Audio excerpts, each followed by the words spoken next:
दोस्तों इस वीडियो में बात करेंगे सभी एसएमई आईपीओ के बारे में। तो आज मार्केट में दो एसएमई आईपीओ ओपन थे, तो दोनों ही आईपीओ के सब्सक्रिप्शन फिगर को देखेंगे। इसके अलावा आज टेक डिफेंस आईपीओ का अलॉटमेंट होने वाला है, तो इसके अलॉटमेंट स्टेटस के बारे में बात करेंगे। तो चलिए वीडियो को शुरू करते हैं। लेकिन इससे पहले कि मैं वीडियो को शुरू करूं, अगर आप इस चैनल पर पहली बार विजिट कर रहे हैं या फिर आपने चैनल अब तक सब्सक्राइब नहीं किया है तो चैनल को सब्सक्राइब कर लें और वीडियो को भी लाइक कर दें। सबसे पहले बात कर लेते हैं एलटी एलिवेटर आईपीओ के बारे में। तो इस आईपीओ के प्रीमियम के अंदर काफ़ी शानदार जंप देखने को मिल रही है। तो फिलहाल इसका प्रीमियम 48 रुपये के ऊपर ट्रेड कर रहा। आईपीओ में 1600 शेयर्स का लॉट है, यानी कि आईपीओ से 1,53,600 रुपये करीब प्रॉफिट की उम्मीद है। प्रीमियम को देखें तो प्रीमियम 61% से भी ऊपर ट्रेड कर रहा है, यानी कि काफ़ी अट्रैक्टिव प्रीमियम देखने को मिल रहा है। इस आईपीओ से बढ़िया प्रॉफिट की उम्मीद है। आईपीओ का ऑलरेडी अलॉटमेंट हो चुका है और इसकी लिस्टिंग कल होने वाली है। तो जिस तरह से इसकी ग्रे मार्केट के अंदर डिमांड देखने को मिल रही है, तो उम्मीद है कि आईपीओ की लिस्टिंग बढ़िया प्राइस के ऊपर होगी। नेक्स्ट एसएमई आईपीओ है Tech D Cyber Security IPO, यानी कि टेक डिफेंस लैब आईपीओ। अब इस आईपीओ के प्रीमियम को देखें तो इसका प्रीमियम 200 रुपये के ऊपर ट्रेड कर रहा। आईपीओ में 600 शेयर्स का लॉट है, यानी कि 2 लॉट से 2,40,000 रुपये प्रीमियम देखने को मिल रहा है। प्रीमियम को देखें तो प्रीमियम 103% से भी ऊपर ट्रेड कर रहा है। तो प्रीमियम तो 100% से ऊपर ट्रेड कर रहा है, लेकिन आईपीओ की लिस्टिंग 90% से ऊपर नहीं होगी। तो आज आपने देखा कि एयरफ्लो और रेल टेक्नोलॉजी आईपीओ की लिस्टिंग भी 90% प्रीमियम के राउंड हुई है। तो इससे भी उम्मीद है कि 90% के राउंड लिस्टिंग हो सकती है, हालांकि ये कोई गारंटी नहीं है। अब इसकी अलॉटमेंट आज होने वाली है, तो चलिए देख लेते हैं कि अलॉटमेंट को कहाँ चेक करना है। टेक डिफेंस लैब आईपीओ का official registrar Purva share register India private limited है। तो वीडियो के डिस्क्रिप्शन में मैं लिंक दे दूंगी, यहाँ से जाकर आप आईपीओ के अलॉटमेंट को चेक कर सकते हैं। संपत एल्यूमिनियम आईपीओ के बारे में बात करें तो आईपीओ 17 सितंबर को ओपन हुआ था और ये 19 सितंबर को यानी कि कल क्लोज होने वाला है। तो कल इसमें अप्लाई करने का आखिरी मौका है। फेस वैल्यू 10 रुपये पर शेयर है। बुकिंग प्राइस 120 है और आईपीओ में 1200 शेयर्स का लॉट है। आईपीओ 30.53 करोड़ का है। पूरा का पूरा फ्रेश इशू का आईपीओ है। ये एसएमई आईपीओ है, कंपनी बीएसई एसएमई के ऊपर लिस्ट होने वाली है। तो चलिए देख लेते हैं कि आईपीओ दूसरे दिन कितना सब्सक्राइब हुआ है। डे 2 में देखें तो आईपीओ 10.47 टाइम सब्सक्राइब हुआ है। क्यूआईबीएस की ओर से आईपीओ को 0.90 time, HNI portion 14.75 time, big HNI portion 18.07 time और स्मॉल एचएनआई पोर्सन में आईपीओ 8.12 टाइम सब्सक्राइब हुआ है। रिटेलर्स की ओर से आईपीओ को 14.08 टाइम सब्सक्राइब किया गया है। तो अब तक आईपीओ में 5,000 से ज़्यादा एप्लीकेशंस हैं, यानी कि दूसरे दिन देखें तो आईपीओ में बढ़िया डिमांड देखने को मिली है। इस आईपीओ के प्रीमियम को देखें तो प्रीमियम 21 रुपये के ऊपर ट्रेड कर रहा। आईपीओ में 1200 शेयर्स का लॉट है, यानी कि 2 लॉट से 50,400 रुपये करीब प्रॉफिट की उम्मीद है। प्रीमियम को देखें तो प्रीमियम 17-17.5% के राउंड ट्रेड कर रहा। तो इस आईपीओ से भी बहुत ज़्यादा लिस्टिंग गेन बनने के चांसेस नहीं लग रहे हैं। प्रीमियम को भी देखें तो प्रीमियम बहुत हाई प्राइस के ऊपर देखने को नहीं मिल रहा। वैसे आज के दिन आईपीओ में बढ़िया एप्लीकेशंस लगा है, यानी कि अच्छी डिमांड है, लेकिन अभी भी इसका प्रीमियम बहुत हाई प्राइस के ऊपर देखने को नहीं मिल रहा, यानी कि कम से कम 30% से ऊपर प्रीमियम रहता है तो एक बार अप्लाई करने का रिस्क लिया जा सकता है। अब जब प्रीमियम कम रहता है तो मार्केट में गिरावट के कारण प्रीमियम काफ़ी तेज़ी से गिर जाते हैं और आईपीओ से बढ़िया प्रॉफिट नहीं बनता है। तो इसलिए अगर प्रीमियम थोड़ा हाई प्राइस के ऊपर देखने को मिलता है तभी अप्लाई करना ज़्यादा सेफ रहता है। वैसे अप्लाई करना है या फिर नहीं करना है तो ये पूरी तरह से आपका अपना डिसीजन होना चाहिए। ये वीडियो किसी भी तरह का रिकमेंडेशन नहीं है। नेक्स्ट ऐप है जेडी केबल्स आईपीओ। यह आईपीओ आज ही ओपन हुआ है और ये 22 सितंबर को यानी कि मंडे को क्लोज होगा। फेस वैल्यू 10 रुपये पर शेयर है। बुकिंग प्राइस 152 है और आईपीओ में 800 शेयर्स का लॉट रखा गया है। आईपीओ 95.99 करोड़ का है, तो बड़ा साइज का आईपीओ है। मार्केट मेकर के लिए आईपीओ में 4.80 करोड़ का पोर्शन है और गिरिराज स्टॉक ब्रोकिंग इसका मार्केट मेकर है। इसमें 79.61 करोड़ का पोर्शन फ्रेश इशू के लिए है और 11.58 करोड़ ऑफर फॉर सेल रखा गया है। ये सेमी आईपीओ है, कंपनी बीएसई सेमी के ऊपर लिस्ट होने वाली है। तो चलिए देख लेते हैं कि आईपीओ डे 1 में कितना सब्सक्राइब हुआ है। आईपीओ पहले दिन ही 3.15 टाइम सब्सक्राइब हुआ है। क्यूआईबीएस की ओर से आईपीओ को 7.20 टाइम पहले दिन ही सब्सक्राइब किया गया है, यानी कि डे 1 में ही क्यूआईबीएस की ओर से काफ़ी बढ़िया डिमांड आई है। HNI portion 1.24 time, big HNI portion 1.30 time और स्मॉल एचएनआई पोर्सन में आईपीओ 1.13 टाइम सब्सक्राइब किया गया है।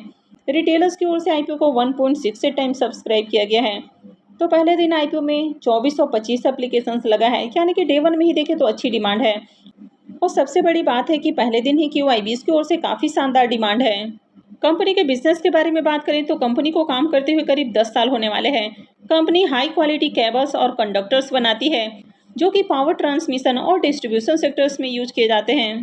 कंपनी के अगर प्रोडक्ट पोर्टफोलियो को देखें तो कंपनी काफ़ी अलग अलग तरह के जो वायर्स है वो बनाने का काम करती है, जैसे कि पावर केबल है, control cable, aerial burst cable, single core service wire. तो यहाँ पर company wide range of aluminiums के वायर बनाने का काम करती है। तो बिजनेस को देखें तो बिजनेस तो अच्छा है, लेकिन ये जो सेगमेंट है ये हाईली कॉम्पिटेटिव सेगमेंट है।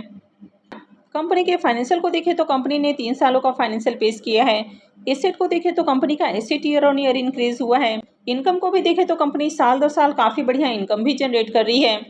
अब 23 से 24 के बीच में देखें तो कंपनी का जो इनकम है ये 2 गुना से ज़्यादा इंक्रीज हुआ है, यानी कि ऑलमोस्ट 2.5 गुना के अराउंड है। और 24 से 25 के बीच में देखें तो कंपनी का जो इनकम है ये 2.5 गुना के करीब इंक्रीज हुआ है। अब कंपनी के अगर प्रॉफिट को भी देखें तो कंपनी साल दर साल काफ़ी अच्छे प्रॉफिट भी बना रही है, यानी कि कंपनी 23 में जहां मात्र 32 लाख का प्रॉफिट बना रही थी, 24 में इसका प्रॉफिट बढ़ के 4.5 करोड़ से भी ज़्यादा हो जाता है और 25 में कंपनी 22 करोड़ 15 लाख का प्रॉफिट जनरेट कर रही है। तो ईयर ऑन ईयर कंपनी के प्रॉफिट में भी शानदार जंप देखने को मिली है। 24 से 25 के बीच में भी देखें तो कंपनी का जो प्रॉफिट है ये 4.5 गुना से भी ज़्यादा इंक्रीज हुआ है, यानी कि बम्पर जंप देखने को मिली है। ईबीटा को देखें तो साल दर साल कंपनी का ईबीटा भी बढ़ा है और नेटवर्थ भी कंटिन्यू इंक्रीज हुआ है। कंपनी के रिजर्व को देखें तो 29 से 30 करोड़ के अराउंड कंपनी के पास रिजर्व है, लेकिन अगर कर्ज को देखें तो कंपनी का कर्ज काफ़ी तेजी से इंक्रीज हुआ है और कंपनी के ऊपर अभी 45 से 46 करोड़ के अराउंड कर्ज देखने को मिल रहा है, यानी कि काफ़ी हेवी डेट है कंपनी के ऊपर। वैसे यहाँ पर कंपनी आईपीओ से जो फंड रेज करने वाली है तो उसमें से 26 करोड़ रुपए कर्ज के भुगतान के लिए खर्च करेगी, तो आगे कंपनी का कर्ज कम हो जाएगा, यानी कि अगर ओवरऑल फाइनेंशियल को देखें तो बढ़िया फाइनेंशियल है। कंपनी का मार्केट कैप 342 करोड़ का है। आरओई इसका 117.17 का है, यानी कि बम्पर आरओई देखने को मिल रहा।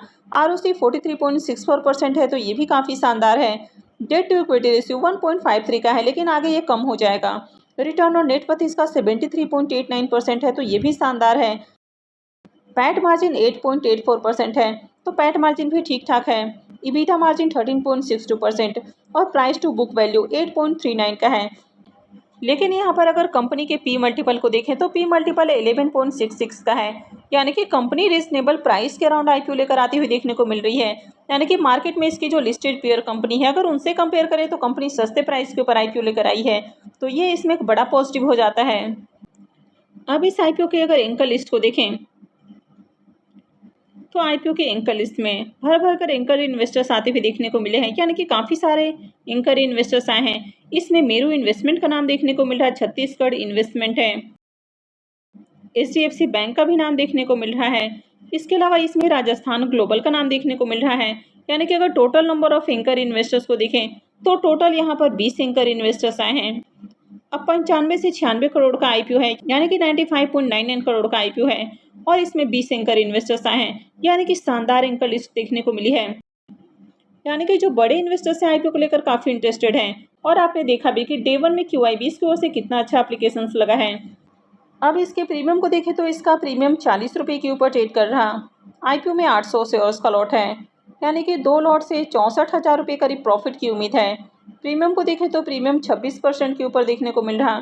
तो प्रीमियम देखें तो प्रीमियम आपको डिसेंट प्राइस के ऊपर देखने को मिल रहा। हालांकि बहुत हाई प्रीमियम अभी नहीं है, लेकिन इस आईपीओ में QIBs की ओर से काफ़ी बढ़िया एप्लीकेशंस लगा है, तो आगे इसमें डिमांड आ सकती है। कंपनी के बिजनेस को देखें तो बिजनेस अच्छा है, फाइनेंशियल भी अट्रैक्टिव है और डे 1 में आईपीओ में बढ़िया एप्लीकेशंस भी लगा है। तो आगे भी देख ले कि मार्केट में इसकी कैसी डिमांड रहती है। अगर बड़े इन्वेस्टर्स किसी भी आईपीओ को लेकर इंटरेस्टेड रहते हैं तो ऐसे में आईपीओ से बढ़िया लिस्टिंग गेन बनता है। हालांकि ये कोई रिकमेंडेशन नहीं है, इससे में आईपीओ बहुत ज़्यादा रिस्की होते हैं। कभी भी अगर प्रीमियम में बड़ी गिरावट आती है तो आईपीओ से बड़ा नुकसान भी होता है। तो इसलिए कहीं भी अप्लाई करने से पहले सबसे पहले अपने रिस्क रिवॉर्ड को कैलकुलेट करें और उसके बाद ही कहीं भी इन्वेस्टमेंट का डिसीजन बनाएं। तो आई होप कि आपको वीडियो अच्छी लगी होगी। तो अगर आपने वीडियो को लाइक नहीं किया है तो वीडियो को लाइक कर दें, चैनल को भी सब्सक्राइब करके रखें और वीडियो को अंत तक देखने के लिए आप सबको बहुत बहुत धन्यवाद।